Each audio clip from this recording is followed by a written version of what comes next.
Good afternoon, Colin here with Techout, and today we're going to be talking about the Z Flip 5 and my OnePlus Open. So I have my Z Flip 5 right here.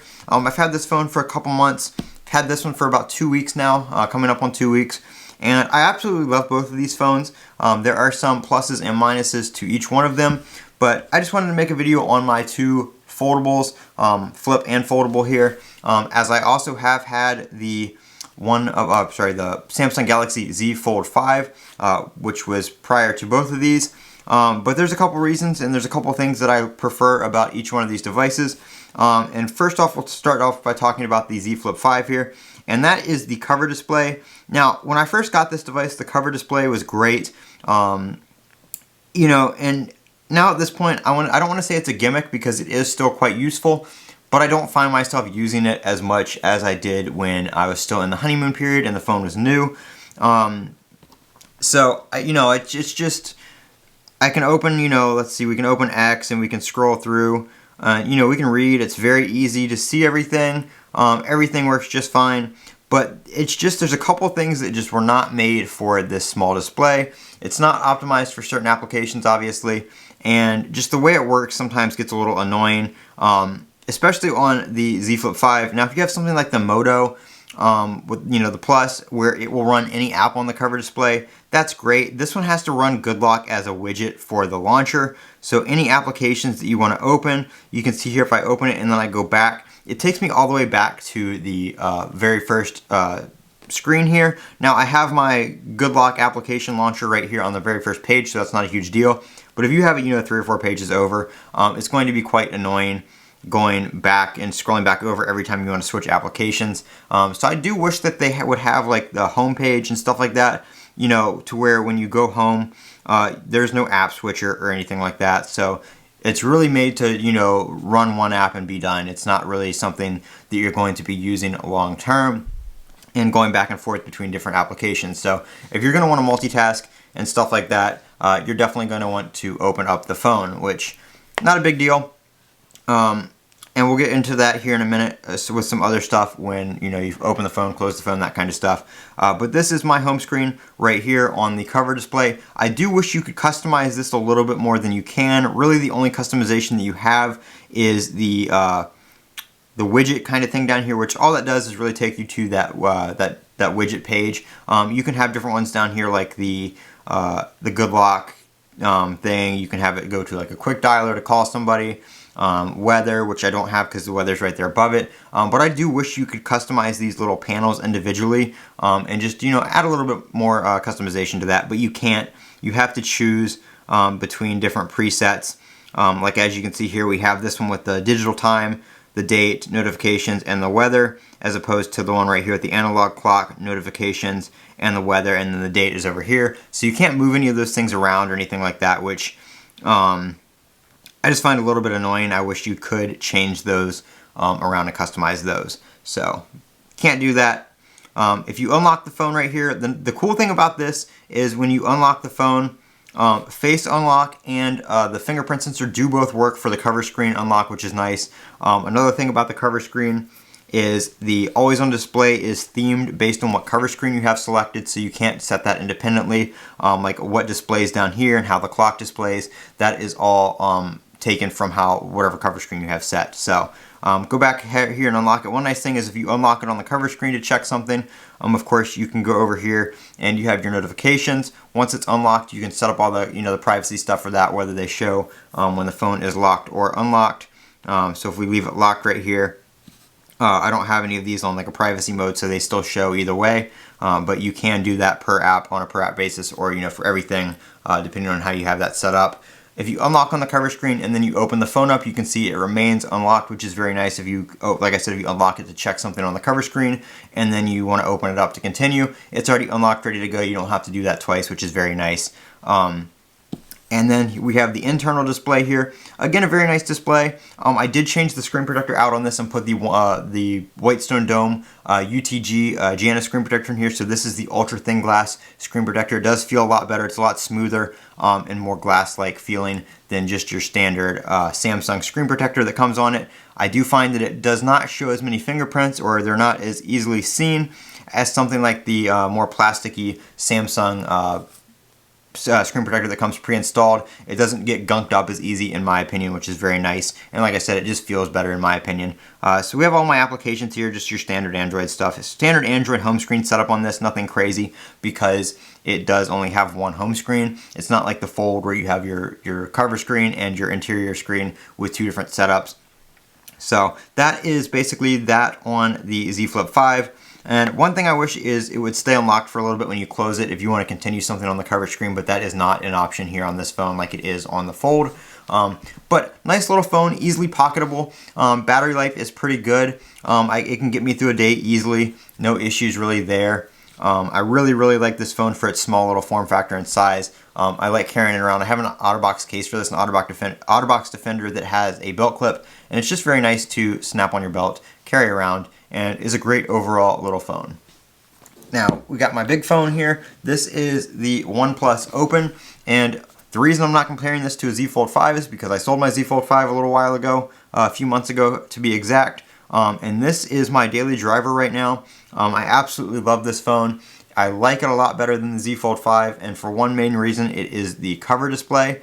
This screen is a lot wider, and we'll do a little comparison here real quick just to my my Z Fold 5. As you can see, the Z Fold 5 is a little bit skinnier, but it's a little bit taller in my opinion. So not too bad on this one because it is a little bit taller, but the Fold, it's just too thin for me. I really like this screen. It's easily usable for anything you want to do without opening up the phone. And then of course, when you want that big screen, you open up the phone right there and boom, you get that big, nice interior display. Very minimal crease on this phone. Excellent. Barely can feel it. It is there in the right light, but it is not as noticeable as it is on the Fold 4, Fold 5, whatever the case may be. One thing I appreciate about this phone is that feature right there. When you close it, you can swipe up within 3 seconds to continue wherever you left off, whether that be on the home screen or an open application. And you can customize that if you go in here to main screen and go to screen switching right here. You can continue using, swipe up to continue using, or you can turn the screen off. So you do have different options for that. You don't have to set it on a per app basis like you do with the Fold 5, where you have to turn on that and the app has to just resize and stuff like that. So we put it on continue using here and I close it and then we open the screen. If I close it, poof, we're right back here. I actually might leave it on that for a little bit and then you can just, you have to lock the phone again. But very nice. I like that a lot. One cool feature that this phone has that I have not seen on any other ones thus far is with the notifications, and that is the smart notification hiding. So you can actually use the phone's camera, and if the phone does not detect that you're looking at the phone, it will not show notification previews, which is very nice if you want to hand your phone off to somebody else and you don't want you don't want them seeing all your notifications coming in and all the details and stuff like that. You can turn that on and the phone will only show notification previews when it detects that you are looking at it and you're the person looking at it. So that's kind of cool if you're sharing your phone with somebody, or your phone is out in a public space and you don't want details coming through when you're not looking at your phone. That is something that you can do on the OnePlus Open as it falls out of my hand.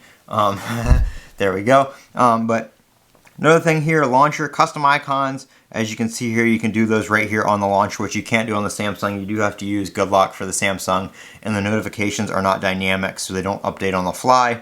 You have to reapply those every time. So I do like that about this phone, about how OnePlus does the theming and the little kind of cool little animations when you switch pages and stuff like that, which you can customize. There's a few different ones in here that you can change through for the transition animation. One thing I do not like about this phone that I liked about the Samsung is, as you can see here, page 1, page 2, and then if we open it up, there's page 1, there's page 2. You don't get an independent home screen basically on the Open like you do on the Fold 5, where you can set up whatever you want on the cover screen, and then when you open it, you can set that up however you want, and it's independent. They're independent of each other. On this phone, it just mirrors the cover screen. Basically, this is page 1, this is page 2, page 3, page 4, so on and so forth. For however many pages you have, it just splits it between the left and the right.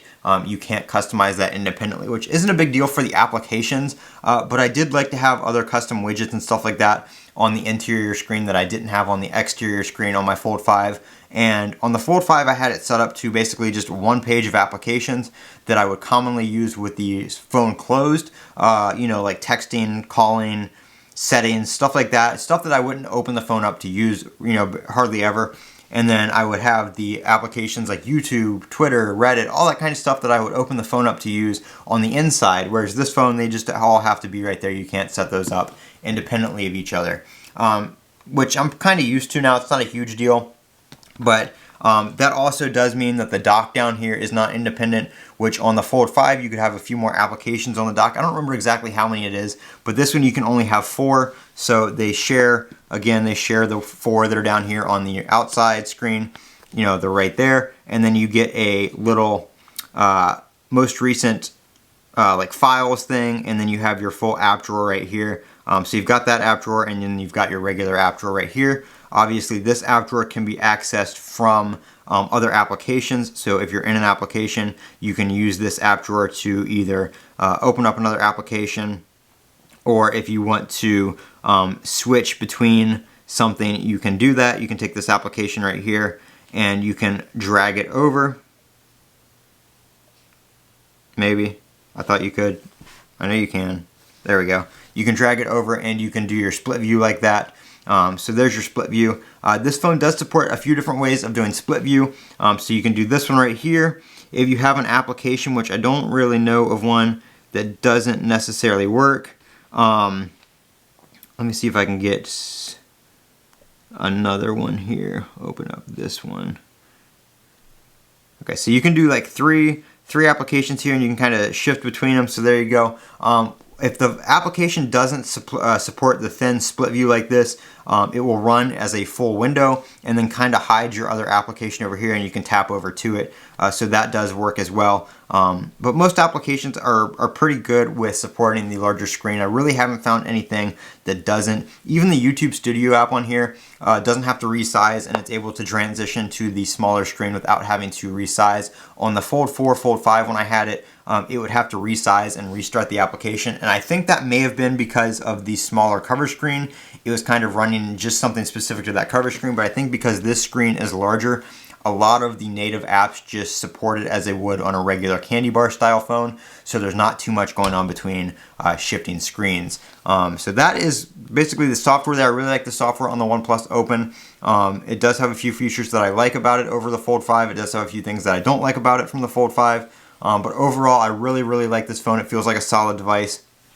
And of course, you have your OnePlus's iconic mute switch right there. So if you want to mute it, you can put it on silent, vibrate, ring, all that kind of stuff right there. Camera right here. On the black one, you do have a leatherette back, so this is not a glass back. On the green one, you do have a glass back, but of course right here we have the black one. I really like how it feels. Very, very premium. I do have a glass screen protector on here as well.